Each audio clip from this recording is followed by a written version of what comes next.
ಇವತ್ತು ದೆಹಲಿಗೆ DCM DK Shivakumar ಪ್ರಯಾಣ ಬೆಳೆಸ್ತಾ ಇದ್ದಾರೆ. ಇವತ್ತು ಮತ್ತು ನಾಳೆ ದೆಹಲಿಯಲ್ಲೇ ವಾಸ್ತವ್ಯ ಹೂಡಲಿದ್ದಾರೆ ಡಿಸಿಎಂ ಡಿಕೆ ಶಿವಕುಮಾರ್. ಎಐಸಿಸಿ ಕಚೇರಿಯಲ್ಲಿ ಅಸ್ಸಾಂ ವೀಕ್ಷಕರ ಸಭೆ ನಡೀತಾ ಇದೆ. ದೆಹಲಿಯಲ್ಲಿ ಎಐಸಿಸಿ ಕಚೇರಿಯಲ್ಲಿ ಅಸ್ಸಾಂ ವೀಕ್ಷಕರ ಸಭೆ ನಡೀತಾ ಇದೆ. ಅಸ್ಸಾಂ ಚುನಾವಣೆಯಲ್ಲಿ ವೀಕ್ಷಕರ ಸಭೆ ನಡೀತಾ ಇದೆ. ಹೀಗಾಗಿ ಸಂಜೆ ನಡೆಯುವ ಈ ವೀಕ್ಷಕರ ಸಭೆಯಲ್ಲಿ ಡಿಸಿಎಂ ಡಿಕೆ ಶಿವಕುಮಾರ್ ಅವರು ಭಾಗಿಯಾಗಲಿದ್ದಾರೆ. ಅಸ್ಸಾಂ ವಿಧಾನಸಭಾ ಚುನಾವಣೆಯಲ್ಲಿ ವೀಕ್ಷಕರನ್ನಾಗಿ ಅವರನ್ನು ನೇಮಕ ಮಾಡಲಾಗಿದೆ. ಹೀಗಾಗಿ ಡಿಕೆ ಶಿವಕುಮಾರ್ ಅವರು ದೆಹಲಿಗೆ ತೆರಳಿದ್ದಾರೆ. ಇದೇ ವೇಳೆ ಅವರು ರಾಹುಲ್ ಗಾಂಧಿ ಅವರನ್ನು ಕೂಡ ಭೇಟಿ ಮಾಡಲಿದ್ದಾರೆ ಅನ್ನುವಂತಹ ಮಾತುಗಳು ಕೇಳಿಬರ್ತಾ ಇದೆ. ರಾಹುಲ್ ಗಾಂಧಿ ಖರ್ಗೆ ಅವರ ನೇತೃತ್ವದಲ್ಲಿ ಸಭೆ ನಡೆಯುತ್ತೆ. ಈ ವೀಕ್ಷಕರ ಸಭೆಯಲ್ಲಿ ಅಸ್ಸಾಂ ಚುನಾವಣೆಗೆ ಸಂಬಂಧಪಟ್ಟಂತೆ ಚರ್ಚೆಗಳು ನಡೆಯುತ್ತೆ ಅನ್ನೋ ಮಾತುಗಳು ಕೇಳಿಬರ್ತಾ ಇದೆ. ಇನ್ನು ಮತ್ತೊಂದೆಡೆ ಸಿಎಂ ಕುರ್ಚಿಯ ಕಾದಾಟದ ವಿಚಾರಗಳು ಮತ್ತೆ ಮುನ್ನೆಲೆಗೆ ಬಂದಿರೋದ್ರಿಂದಾಗಿ ದೆಹಲಿಯಲ್ಲಿ ರಾಹುಲ್ ಗಾಂಧಿ ಅವರನ್ನು ಭೇಟಿ ಮಾಡ್ತಾರಾ ಡಿಕೆ ಶಿವಕುಮಾರ್ ಅನ್ನೋ ಪ್ರಶ್ನೆ ಕೂಡ ಕಾಡ್ತಾ ಇದೆ. ಯಾಕಂದರೆ ನಿನ್ನೆ ಕೂಡ ಅವರು ಮಾರ್ಮಿಕವಾಗಿ ಮಾತನಾಡಿದ್ರು. ಮಾಧ್ಯಮಗಳ ಎದುರು ಮಾತನಾಡುವಂತಹ ಸಂದರ್ಭದಲ್ಲಿ ಡಿಕೆ ಶಿವಕುಮಾರ್ ಮಾರ್ಮಿಕವಾಗಿ ಮಾತನಾಡಿದರು.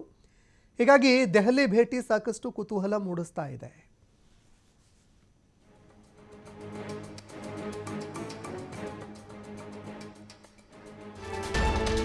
ಇನ್ನು ದೆಹಲಿಯಲ್ಲಿ ಸಭೆ ಬಳಿಕ ರಾಹುಲ್ ಗಾಂಧಿ ಅವರನ್ನ ಭೇಟಿ ಮಾಡುವ ಸಾಧ್ಯತೆ ಕೂಡ ಇದೆ. ಡಿಕೆ ಶಿವಕುಮಾರ್ ಮೈಸೂರಿಗೆ ಬಂದಿದ್ದಂತಹ ಸಂದರ್ಭದಲ್ಲಿ ರಾಹುಲ್ ಗಾಂಧಿ ಅವರನ್ನ ಭೇಟಿಯಾಗಿದ್ದರು. ಮೈಸೂರಿಗೆ ಕೆಲವೇ ನಿಮಿಷಗಳವರೆಗೆ ಭೇಟಿ ಕೊಟ್ಟಿದ್ದಂತಹ ರಾಹುಲ್ ಗಾಂಧಿ ಅವರನ್ನ ಸಿಎಂ ಸಿದ್ದರಾಮಯ್ಯ ಅವರು ಭೇಟಿ ಮಾಡಿದ್ರು. ಡಿಕೆ ಶಿವಕುಮಾರ್ ಅವರು ಭೇಟಿಯಾಗಿದ್ದರು. ಇಬ್ಬರು ಪ್ರತ್ಯೇಕವಾಗಿ ಇಬ್ಬರನ್ನ ಮಾತನಾಡಿಸಿದ್ರು. ರಾಹುಲ್ ಗಾಂಧಿ ಜೊತೆಗೂ ನಿಲ್ಲಿಸ್ಕೊಂಡು ಮಾತನಾಡಿದ್ರು, ಪ್ರತ್ಯೇಕವಾಗಿಯೂ ಮಾತನಾಡಿಸಿದ್ರು. ಹೀಗಾಗಿ ಯಾವ ವಿಚಾರಗಳು ಚರ್ಚೆಯಾಯಿತು ಅನ್ನುವಂತಹ ಕುತೂಹಲ ಎದುರಾಗಿತ್ತು. ಜೊತೆಗೆ ಸಾಕಷ್ಟು ಪ್ರಶ್ನೆಗಳಿಗೂ ಕೂಡ ಎಡೆ ಮಾಡಿಕೊಟ್ಟಿತ್ತು ಈ ಚರ್ಚೆ. ಡಿಕೆ ಶಿವಕುಮಾರ್ ಅವರನ್ನು ಪ್ರತ್ಯೇಕವಾಗಿ ಕರೆದು ಮಾತನಾಡಿಸಿದ್ದೇನು, ಸಿಎಂ ಅವರನ್ನು ಪ್ರತ್ಯೇಕವಾಗಿ ಕರೆಸಿ ಮಾತನಾಡಿದ್ದೇನು, ಇಬ್ಬರನ್ನು ಒಟ್ಟಿಗೆ ನಿಲ್ಲಿಸ್ಕೊಂಡು ಮಾತನಾಡಿದ್ದೇನು, ಈ ಪ್ರಶ್ನೆಗಳು ಎದುರಾಗ್ತಾ ಇತ್ತು. ರಾಜಕಾರಣದಲ್ಲಿ ಈ ಚರ್ಚೆ ಸಾಕಷ್ಟು ಪ್ರಶ್ನೆಗಳಿಗೆ ಎಡೆ ಮಾಡಿಕೊಡ್ತಾ ಇತ್ತು. ಈವರೆಗೆ ಸಿಎಂ ಕುರ್ಚಿ ವಿಚಾರಕ್ಕೆ ಸಂಬಂಧಪಟ್ಟಂತೆ ಏನೆಲ್ಲ ಚರ್ಚೆಗಳು ನಡೀತಾ ಇತ್ತು, ಎಲ್ಲದಕ್ಕೂ ಕೂಡ ರೆಕ್ಕೆ ಪುಕ್ಕ ಎಲ್ಲವೂ ಬಂದಿತ್ತು. ಈ ನಡುವೆ ಸಿಎಂ ಕುರ್ಚಿ ಆಸೆಯನ್ನು ಡಿಸಿಎಂ ಡಿಕೆ ಶಿವಕುಮಾರ್ ಬಿಚ್ಚಿಟ್ಟಿದ್ರು. ತಮ್ಮ ಮನದಿಂಗಿತವನ್ನು ಮತ್ತೊಮ್ಮೆ ಹೇಳ್ಕೊಂಡಿದ್ದರು ರಾಹುಲ್ ಗಾಂಧಿ ಅವರ ಎದುರು. ಹೀಗಾಗಿ ದೆಹಲಿಗೆ ಬನ್ನಿ, ಅಲ್ಲಿ ಮಾತನಾಡೋಣ ಅಂತ ರಾಹುಲ್ ಗಾಂಧಿ ಅವರು ಹೇಳಿದ್ರಂತೆ. ಹೀಗಾಗಿ ಇವತ್ತು ರಾಹುಲ್ ಗಾಂಧಿ ಅವರು ಭೇಟಿ ಕೊಡ್ತಾ ಇದ್ದಾರೆ ದೆಹಲಿಗೆ ಭೇಟಿ ಕೊಡ್ತಾ ಇರುವಂತಹ ಸಂದರ್ಭದಲ್ಲಿ ಸಭೆಯಲ್ಲೂ ಕೂಡ ಭಾಗಿಯಾಗ್ತಾರೆ. ಇದೇ ವೇಳೆ ರಾಹುಲ್ ಗಾಂಧಿ ಅವರನ್ನು ಪ್ರತ್ಯೇಕವಾಗಿ ಭೇಟಿಯಾಗಿ ಮಾತುಕತೆ ನಡೆಸೋದಕ್ಕೂ ಕೂಡ ಪ್ರಯತ್ನ ಮಾಡ್ತಾರೆ. ಪ್ರತ್ಯೇಕವಾಗಿ ಭೇಟಿ ಮಾಡೋದಕ್ಕೆ ಅವಕಾಶ ಸಿಕ್ಕರೆ ಸಿಎಂ ಕುರ್ಚಿ ಆಸೆಯನ್ನು, ತಮ್ಮ ಮನದಿಂಗಿತವನ್ನು ಅವರು ಬಿಚ್ಚಿಡೋ ಸಾಧ್ಯತೆ ಇದೆ.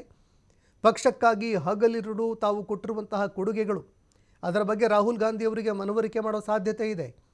ಜೊತೆಗೆ ಡಿಕೆ ಶಿವಕುಮಾರ್ ಅವರು ಹೇಳಿದರು, ನನಗೆ ಕೂಲಿ ಬೇಕು, ನಾನು ಕೂಲಿ ಕೇಳ್ತಾ ಇದ್ದೀನಷ್ಟೇ, ಪಕ್ಷಕ್ಕಾಗಿ ದುಡಿದಿದ್ದೀನಿ, ನಮ್ಮ ಹೈಕಮಾಂಡ್ ನಾಯಕರಿಗೆ ನಾನು ಕೂಲಿ ಕೇಳ್ತಾ ಇದ್ದೀನಿ ಅಂತ ಈ ಹಿಂದೆಯೂ ಕೂಡ ಹೇಳಿದರು. ಹೀಗಾಗಿ ತಮ್ಮ ಕಂಪ್ಲೀಟ್ ರಿಪೋರ್ಟ್ ಕಾರ್ಡ್ ಏನಿದೆ, ಪಕ್ಷಕ್ಕಾಗಿ ಅವರು ಮಾಡಿರುವಂತಹ ಕೆಲಸ ಏನಿದೆ, ಅದನ್ನು ಅವರ ಮುಂದೆ ಇಟ್ಟು ಅವಕಾಶ ಮಾಡಿಕೊಡಿ ನನಗೂ ಒಂದು ಅಂತಹ ಅವಕಾಶ ಕೇಳುವಂತಹ ಸಾಧ್ಯತೆ ಇದೆ. ಹೀಗಾಗಿ ಒಂದು ವೇಳೆ ಅವಕಾಶ ಸಿಕ್ಕರೆ ಸಿಎಂ ಆಗೋ ಭಾಗ್ಯ ಕರುಣಿಸುತ್ತೆ, ಇಲ್ಲದೆ ಹೋದರೆ ಇದಕ್ಕೆ ಸದ್ಯಕ್ಕೆ ಬ್ರೇಕ್ ಬೀಳೋ ಸಾಧ್ಯತೆ ಇದೆ. ಹೀಗಾಗಿ ಡಿಕೆ ಶಿವಕುಮಾರ್ ಅವರ ಸಿಎಂ ಆಗುವ ಕನಸಿಗೆ ತಣ್ಣೀರೆರಿಸ್ತಾರ ಅಥವಾ ಅದನ್ನು ಸಾಕಾರಗೊಳಿಸ್ತಾರ ಹೈಕಮಾಂಡ್ ನಾಯಕರು, ಅದನ್ನು ಕೂಡ ಕಾದು ನೋಡಬೇಕಾಗತ್ತೆ. ಇತ್ತ ಸಿಎಂ ಸಿದ್ದರಾಮಯ್ಯ ಅವರ ಬಣ ಏನಿದೆ, ಆ ನಾಯಕರ ಒಂದು ಮುಂದಿನ ನಡೆ ಏನಾಗಿರುತ್ತೆ ಅನ್ನುವ ಪ್ರಶ್ನೆ ಕೂಡ ಇಲ್ಲಿ ಕಾಡ್ತಾ ಇದೆ. ಹೀಗಾಗಿ ಡಿಸಿಎಂ ಡಿಕೆ ಶಿವಕುಮಾರ್ ಅವರ ದೆಹಲಿ ಭೇಟಿ, ಈಗೇನು ಭೇಟಿ ಕೊಡ್ತಾ ಇದ್ದಾರೆ, ಈಗ ಈ ಭೇಟಿ ಈವರೆಗೆ ನಡೀತಾ ಇದ್ದಂತಹ ಎಲ್ಲ ಚರ್ಚೆಗಳಿಗೆ ಇತಿಶ್ರೀ ಹಾಡುವಂತಹ ಸಾಧ್ಯತೆ ಇದೆ. ಒಂದು, ಸಿಎಂ ಕುರ್ಚಿ ವಿಚಾರಕ್ಕೆ ಸಂಬಂಧಪಟ್ಟಂತೆ ಒಂದು ಸ್ಪಷ್ಟವಾಗಿರುವಂತಹ ನಿಲುವು ತಳೆಯುವ ಸಾಧ್ಯತೆ ಇದೆ. ಇಲ್ಲದೆ ಹೋದರೆ ಇದೆಲ್ಲದಕ್ಕೂ ಇಲ್ಲೇ ಫುಲ್ ಸ್ಟಾಪ್ ಬೀಳುವ ಸಾಧ್ಯತೆಗಳು ಕೂಡ ದಟ್ಟವಾಗಿ ಕಂಡುಬರ್ತಾ ಇದೆ. ಹೀಗಾಗಿ ದೆಹಲಿ ಭೇಟಿ ಕೊಟ್ಟಂತಹ ಸಂದರ್ಭದಲ್ಲಿ ರಾಹುಲ್ ಗಾಂಧಿ ಅವರ ಜೊತೆ ಏನು ಚರ್ಚೆ ಆಗುತ್ತೆ, ಮುಂದಿನ ಬೆಳವಣಿಗೆಗಳು ಅದರ ಮೇಲೆ ಡಿಪೆಂಡ್ ಆಗುತ್ತೆ.